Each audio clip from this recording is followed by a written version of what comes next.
ತೊಗೋತೀವಿ, ಎಂಥ ಪುರಸ್ಕಾರ ಕೊಡ್ತೀವಿ ಅಂತಂದ್ರೆ ನೀವು ನೆನಪಿಡಬೇಕು ಅಂತೇಳಿ.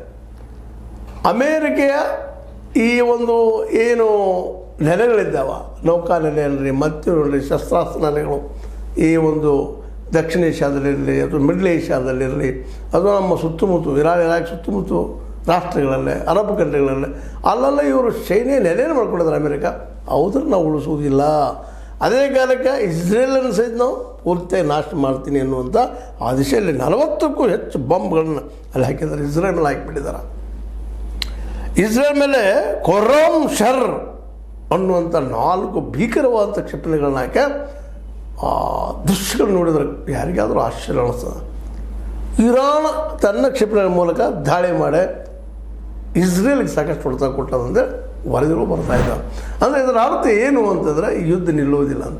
ಈ ಬಾಂಬ್ ಹಾಕಿದರೆ ಅದರಲ್ಲೂ ಈಗ ಹೇಳಿದ ನಿಮಗೆ B-2 ಬಾಂಬರ್ ಮತ್ತು ಟೊಮಾಹ್ಯಾಕ್ ಕ್ಷಿಪಣಿ ಬಳಸಿ ಇವರು 3 ಸ್ಥಾನಗಳಲ್ಲಿ ಏನು ಹಾರಿಸಿದ್ರು ಅದಕ್ಕಿಂತಲೂ ಜೋರಾಗಿ ಇವರು ಹೊಳ್ಳೆ ಮತ್ತು ಉತ್ತರ ಕೊಟ್ಟಿದ್ದಾರೆ. ಇಸ್ರೇಲ್ ಮೇಲೂ ಮಾಡಿದ್ದಾರೆ, ಜೊತೆಗೆ ಮತ್ತೊಂದು ಧಮಕಿನ ಕೊಟ್ಟಿದ್ದಾರಪ್ಪ ಅಂತಂದ್ರೆ ಮಿಡ್ಲ್ ಈಸ್ಟ್ ಏಷ್ಯಾದಲ್ಲೇ ಇವತ್ತಿನ ಈ ಒಂದು ಅರಬ್ ದೇಶಗಳ ಮೇಲೆ ಅಲ್ಲಿ ಏನು ಅಮೇರಿಕೆಯ ಸೇನೆ ನಿಲ್ಲಿಸಿದಾರೋ ಅದ್ರ ಮೇಲೆ ದಾಳಿ ಮಾಡ್ತೀವಿ ಅನ್ನುವಂಥ ಮಾತನ್ನು ಅದು ಸ್ಟಾರ್ಟ್ ಮಾಡಿದ್ದಾರೆ ಅಂತ ಬರ್ತಾಯಿದೆ.